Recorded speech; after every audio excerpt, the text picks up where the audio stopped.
বনের ভেতরে একদিন শিয়াল ঘোষণা দিল, আজ থেকে আমি বন স্কুল খুললাম, সবাইকে বুদ্ধি আর টিকে থাকার কৌশল শেখাবো। কৌতূহলী হয়ে জড়ো হলো খরগোশ, হরিণ, বানর, সজারু, এমনকি একটু দূর থেকে কুমিরও কান খাড়া করে শুনতে লাগলো। শিয়াল গম্ভীর মুখে গলা খাকারি দিয়ে বলল, প্রথম পাঠ, বিপদ দেখা দিলে পালানোই বড় বুদ্ধি। খরগোশ প্রশ্ন করল, স্যার, যদি খুব দ্রুত দৌড়াতে না পারি তখন? শিয়াল মুচকি হেসে উত্তর দিল, তাহলে এমন বন্ধুকে সঙ্গে রাখবে যাকে তোমার চেয়ে ধীরে দৌড়াতে হয়। বিপদ এলে সেই আগে ধরা পড়বে। সবাই চুপ। তারপর ধীরে ধীরে হাসতে লাগলো। দ্বিতীয় পাঠ শুরু হলো। ভদ্রতার সন্দেহ দুটোই দরকার, শিয়াল বলল। সম্মুখে কারো সঙ্গে মিষ্টি করে বলো তুমি সেরা, আর মনে মনে ভাবো সুযোগ পেলে আগে আমিই কামড়াবো। হরিণ অবাক হয়ে বলল, স্যার, এতটা সন্দেহ নিয়ে কেউ থাকে নাকি? শিয়াল চোখ টিপে বলল, বনে ভদ্রতা মানে শুধু শব্দে কোমলতা, মনে কঠোরতা। তৃতীয় পাঠ ছিল পরীক্ষার মতো। শিয়াল প্রশ্ন করল, ধরো শিকারী তোমার জন্য ফাঁদ পাতল, তুমি কি করবে?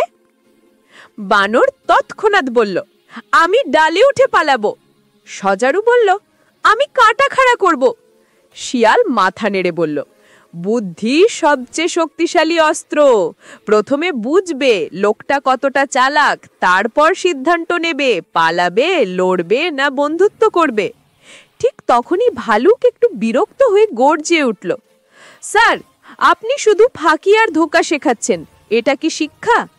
শিয়াল কোমর সোজা করে বলল, বনে টিকে থাকতে হলে শুধু দয়া নয়, বুদ্ধিও লাগে।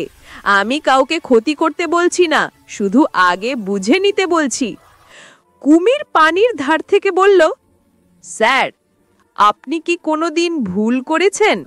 শিয়াল গলা খাকারি দিয়ে হেসে বলল, হ্যাঁ, একবার আমি খুব সরলভাবে কাউকে বিশ্বাস করেছিলাম, তারপর বুঝেছি বিশ্বাস করার আগে একটু সন্দেহ করা যায়।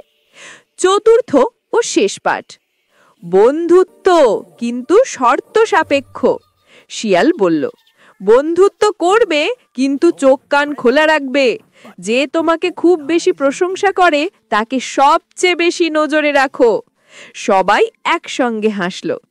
ক্লাস শেষ হবার সময় শিয়াল ঘোষণা করল, শিক্ষা ফি লাগবে না, তবে যদি কেউ বাঁচার সময় আমার শেখানো কৌশল ব্যবহার করে মনে মনে ধন্যবাদ শিয়াল স্যার বলবে।